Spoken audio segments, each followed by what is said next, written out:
গাজার বর্তমান পরিস্থিতি অত্যন্ত শোচনীয়। গত ১৫ মাস ধরে ইসরায়েলে অব্যাহত হামলায় অঞ্চলটি প্রায় ধ্বংসস্তূপে পরিণত হয়েছে। সরকারি তথ্য অনুযায়ী এ সময়ে ৪৭,০০০-এরও বেশি মানুষ নিহত হয়েছে এবং হাজার হাজার মানুষ এখনও ধ্বংসস্তূপের নিচে নিখোঁজ রয়েছেন। হামলাগুলি স্কুল, কলেজ এবং আশ্রয়স্থল সহ বেসামরিক অবকাঠামোকে লক্ষ্য করে পরিচালিত হয়েছে, যা লক্ষ লক্ষ মানুষকে বাস্তুচ্যুত করেছে। জরিপে দেখা গেছে, গাজায় ৮৮% এলাকা প্রায় ধ্বংসপ্রাপ্ত হয়েছে এবং প্রায় ৭১৭টি পানির কূপ ধ্বংস হয়েছে এবং পানি সরবরাহ মারাত্মকভাবে ব্যাহত হচ্ছে।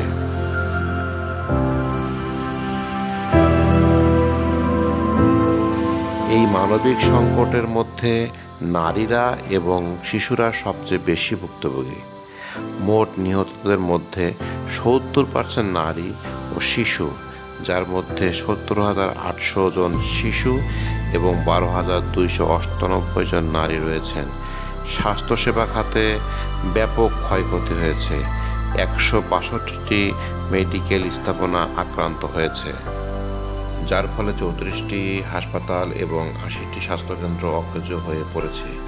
এই সংকটের ফলে ৬০,০০০-এরও বেশি নারী স্বাস্থ্যসেবার অভাবে ঝুঁকির মধ্যে রয়েছে এবং ৭,৮৫,০০০ শিশু শিক্ষা থেকে বঞ্চিত হয়েছে।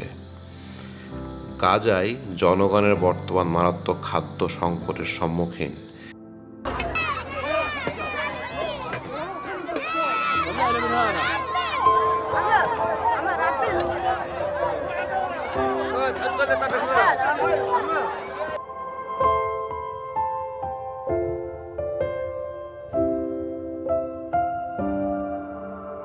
সম্প্রতি প্রকাশিত প্রতিবেদনে জানা গেছে যে গাজার সমগ্র জনসংখ্যা উচ্চ মাত্রায় খাদ্য নিরাপত্তাহীনতার মধ্যে রয়েছে এবং অর্ধেকেরও বেশি মানুষ অনাহারের সম্মুখীন।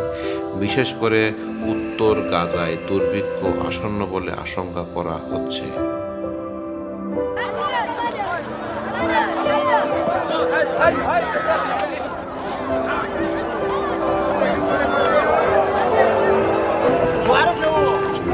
Fina, cheque!